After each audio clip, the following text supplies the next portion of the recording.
Hey guys, welcome back to my channel. My name is Lindy and I am just a young woman in her 20s that is navigating life in a foreign country and just trying to be alive and survive, okay? So, do not judge my hair, you guys. I am taking down braids that I've had for the past 2 months. I'm a black girl living in Indonesia and the struggle is real, okay? No African braiders in my city.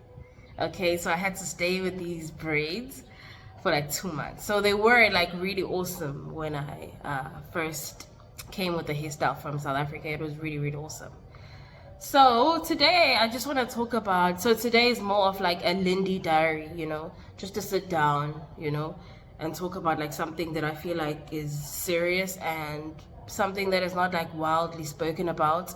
So basically I want to talk about how poor people's children are victimized and mistreated in family structures.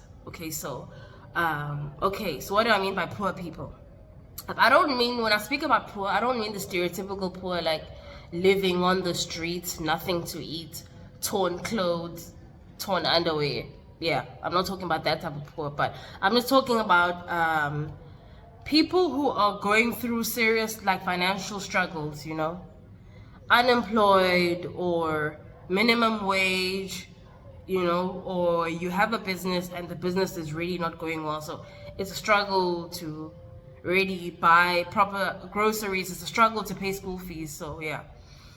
And also when I speak of family structure, I don't mean a traditional sense of mom, dad, children. I just mean aunties, uncles, cousins, sisters, like just the whole like family structure, right? So I want to talk about the fact that when you are a child of someone who's struggling in a family, okay, so disclaimer, this is not all families, okay, but this is very common in families. And I recently got into a conversation that triggered these thoughts inside of me, right? So basically, when you are a child of someone who is unemployed, going through a lot of like financial struggles, whether it's business or the fact that your parent is going through a lot of debts, and they don't quite afford to give you guys the life, and now your mom or dad or whoever's raising you now needs the assistance of other family members, right? So I never thought that I would ever get that feeling of I never thought that I would ever like feel like if someone helps out my parents or whoever is raising me, that I as a child have to compensate for the fact that my parents were helped, or somebody that I know or somebody who's raising me was helped, right? So I'm coming to a realization that I actually have heard of worse stories whereby if you are the child of the unemployed auntie or uncle, or you are the child of the struggling family member in a family structure, that now you are expected to compensate for the fact that your mother, your father, or whoever is raising you cannot give you the life that other family members are giving their kids, right? And I was gonna say this is common in black families, but then I'm like, I'm not gonna pin this on the black community, because what if it's also common in other communities, that I don't know of, maybe, right? So I just want to talk about this dynamic. And luckily for me, growing up, it was just like my mom, my dad, and my siblings. But then a lot of black kids, they grow up with their extended families, because most black kids are not born in a marriage structure whereby it's like mom, dad, In South Africa, most black kids are not born in a typical structure of mom and dad. So it's something that I've been hearing of, but then I'm like, actually, this is actually like quite serious and horrible, that let's say you are a child that's living with aunties and uncles, that if your mom or your dad is the one that can't contribute towards groceries, that now your cousins who have moms that have money will now see you as the slave child. Like, you must wash the dishes.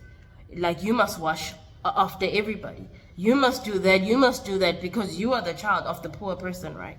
So this is actual like victimization of children, you know. And I thought to myself, like, really, let's have this conversation. Like, really, like, why do we victimize children of people who are financially struggling or poor?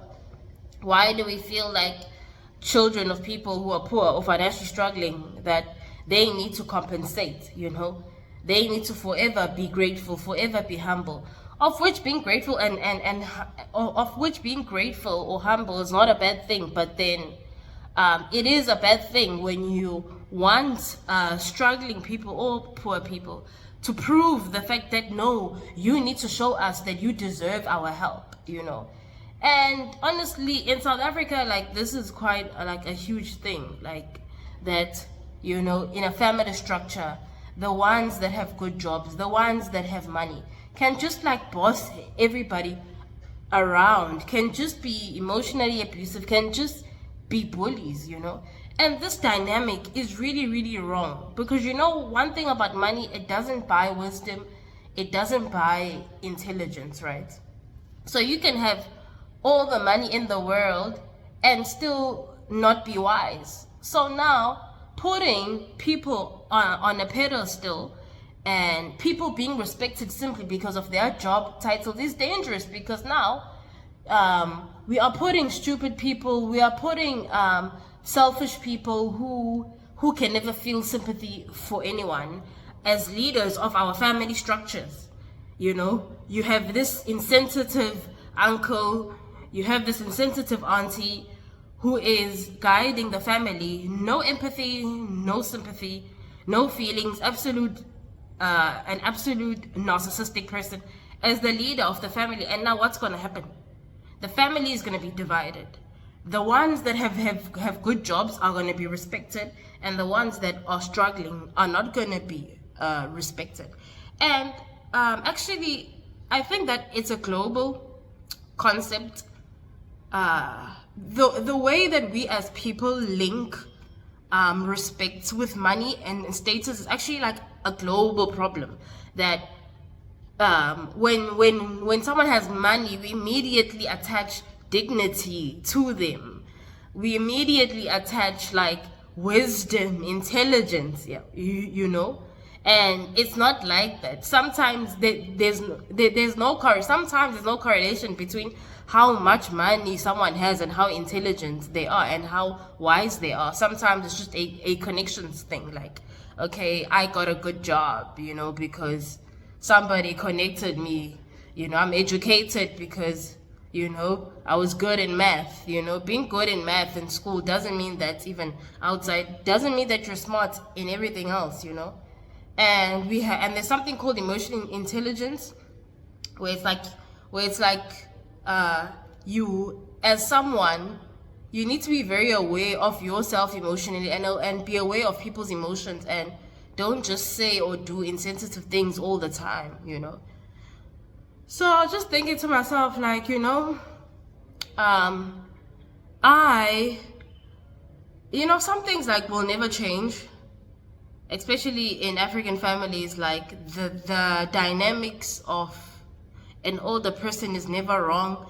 Like, certain things will just like never change. Like, as an African child, I can never change the fact that a lot of African elders have got that mindset that just because I'm older, like, my mindset will never, just because I'm older, I can never do no wrong. And like the younger kids in the family have no right like correcting me, right? But then I was just thinking to myself, like, as a 27-year-old who's turning 28 in a couple of days, so guys, please subscribe, like, and comment, okay? I'm trying to grow my channel, okay? Support me. Support a girl. Support a little pretty girl that's turning 28, okay? So I'm just thinking to myself, like, you know what? Some of the things that I see and some of the things that I go through, I'm like, I can't change what has happened, and I can't change what's going on right now. But then I want to change the type of family that's going to come from me.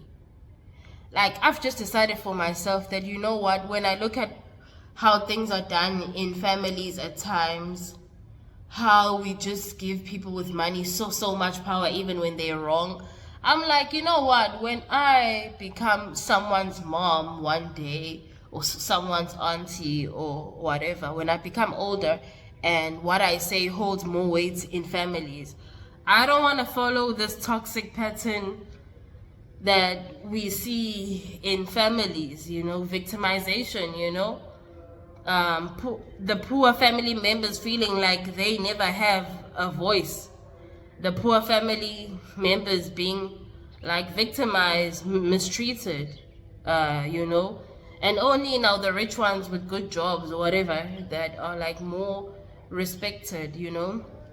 So honestly, yeah, that's just all. Like, I just wanted to like talk about, like, as the younger generation, guys, like, we need to let go of all the toxic family dynamics that have made the concept of family what it is today. Like, there is hardly, like, we live in a time whereby there's hardly community support. Like, I'm just realizing that, right now, people are just living a life of keeping to themselves. Like, the concept of having community is just becoming less and less and less and less, which is very scary.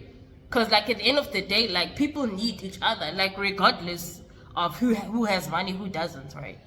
So honestly, I'm just learning as a young woman that, you know what, when you have a family, or when you are old and you hold more weight, because I'm the firstborn of my siblings, I definitely don't want no classism in my family. Like, I don't want anyone to ever feel like they need to compensate for not being okay financially or being helped by family. So I'm just like learning as well. So guys, thank you so much for watching my video. I'll be showing you guys my hair when I've washed it and everything else. So guys, thank you for watching my video. Please tell me what you think below, and